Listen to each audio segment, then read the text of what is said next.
غوث پاک رحمۃ اللہ تعالیٰ کا خطاب۔ تاریخ انسانی کے سب سے بڑے ولی اللہ کا باروب خطاب جاری تھا۔ آپ کی پرجلال آواز گونج رہی تھی۔ اہل بغداد کا ہزاروں کا مجمع تصویر حیرت سے ساکت آپ کا خطاب سن رہے تھے کہ اچانک آسمان پر کالے بادل چھا گئے اور پھر طوفانی موسلا دھار بارش برسنے لگی۔ بزرگ نے آسمان کی طرف دیکھا اور نہایت دردناک لہجے میں خدا کو عرض کی، اے مالک بے نیاز، میں تو صرف تیری مخلوق کو اکٹھا کرتا ہوں اور تو انہیں منتشر کرنا چاہتا ہے۔ بزرگ کی زبان مبارک سے جیسے ہی الفاظ نکلے بارگاہ الہی میں قبول ہوئے تو پھر اہل بغداد نے اپنی آنکھوں سے حیرت انگیز منظر دیکھا۔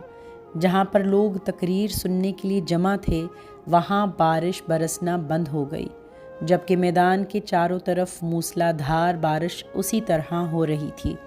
ہزاروں انسانوں نے اپنی آنکھوں سے بزرگ کی زندہ کرامت دیکھی کہ جب تک بزرگ تقریر کرتے رہے اہل مجمع پر بارش نہیں ہو رہی تھی، جبکہ اطراف میں بارش زوروں سے ہو رہی تھی۔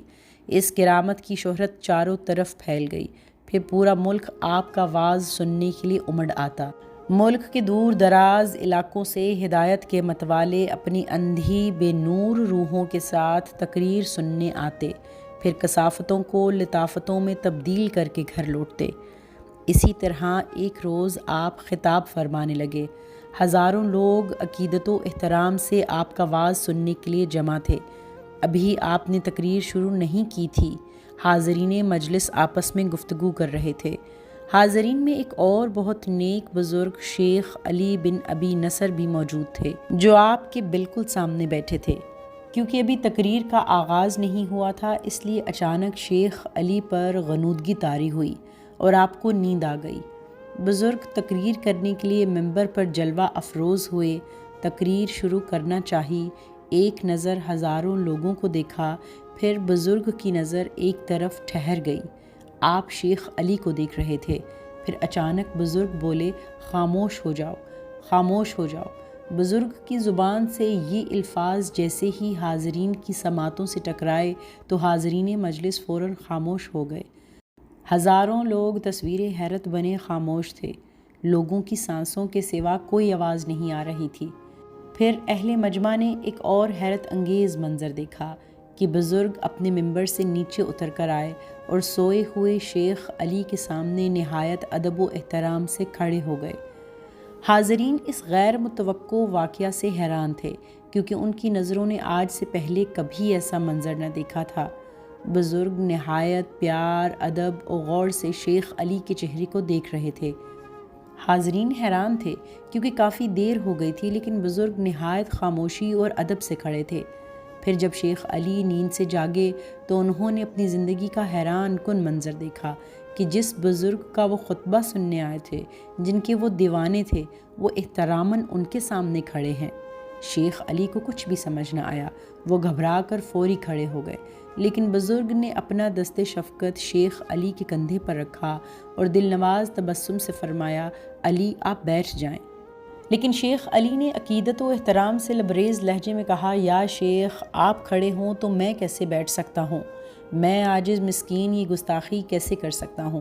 لیکن بزرگ نے کندھے پر ہاتھ رکھا اور کہا، بیٹھ جا علی، جب میں کہہ رہا ہوں بیٹھ جا تو عقیدت کا تقاضا یہی ہے کہ بیٹھ جا۔ اب شیخ علی نہ چاہتے ہوئے بھی حکم شیخ پر بیٹھ گئے تو بزرگ مشفقانہ تبسم سے بولے، اے علی، کیا ابھی تمہارے خواب میں سرتاج الانبیاء سرور کائنات صلی اللہ علیہ وآلہ وسلم نہیں تشریف لائے تھے؟ تو شیخ علی عقیدت سے سرشار اور حیرت سے بولے، جی ہاں، آپ درست فرما رہے ہیں۔ ابھی کچھ دیر پہلے ہی جب سو رہا تھا تو مجھے محبوب خدا سردار الانبیاء صلی اللہ علیہ وآلہ وسلم کی زیارت کی سعادت نصیب ہوئی ہے۔ تو بزرگ بولے، میں سرور کونین صلی اللہ تعالیٰ علیہ وآلہ وسلم کے احترام میں ہی تو کھڑا تھا۔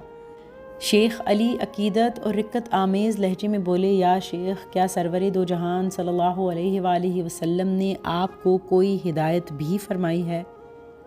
تو بزرگ بولے، جی ہاں، مجھے شہنشاہ دو جہان صلی اللہ علیہ وآلہ وسلم کا حکم تھا کہ میں آپ کی خدمت میں احتراماً کھڑا رہوں۔ شیخ علی کے سامنے کھڑے ہونے والے بزرگ تاریخ انسانی کے سب سے بڑے بزرگ شیخ عبد القادر جیلانی تھے۔ آپ کی شان اور آقا دو جہان صلی اللہ علیہ وآلہ وسلم کی مجلس میں حاضری اور حضوری کا یہ مقام تھا کہ آپ کی مجلس اور واعظ سننے والوں کو بھی زیارت رسول کریم صلی اللہ علیہ وآلہ وسلم کی سعادت نصیب ہوتی تھی۔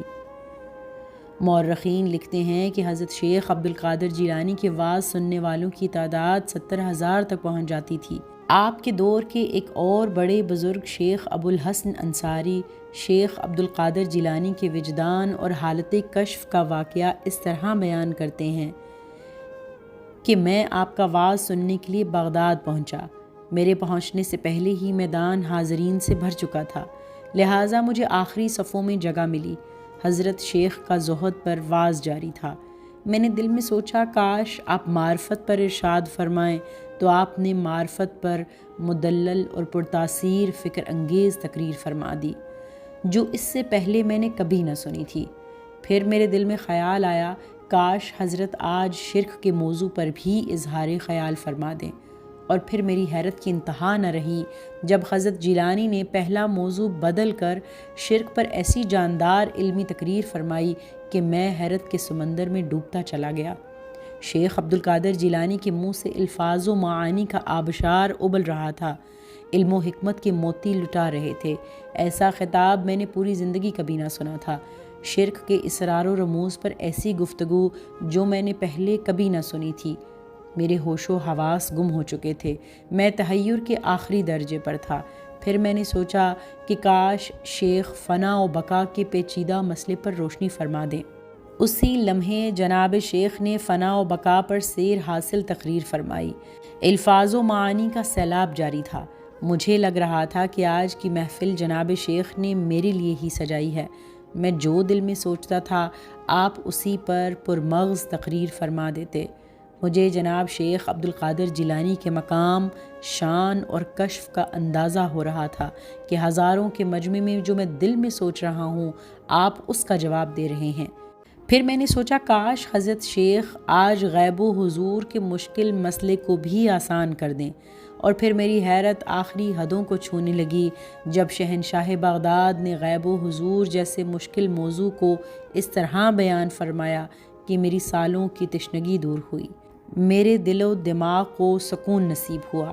اور پھر شہنشاہ بغداد کی تقریر ختم ہوئی تو جناب شیخ نے حاضرین کی آخری صف پر نگاہ ڈالی اور براہ راست مجھے مخاطب کیا اور کہا، اے ابو الحسن، کیا تیری تسلی ہوئی؟ کیا یہ تیرے لیے کافی ہے؟ شہنشاہ بغداد کی زبان مبارک سے یہ الفاظ نکلے، میری سماعت سے ٹکرائے اور میری حالت غیر ہو گئی۔ حالت وجد میں گریبان چاک کر ڈالا اور دھاڑیں مار کر رونا شروع کر دیا۔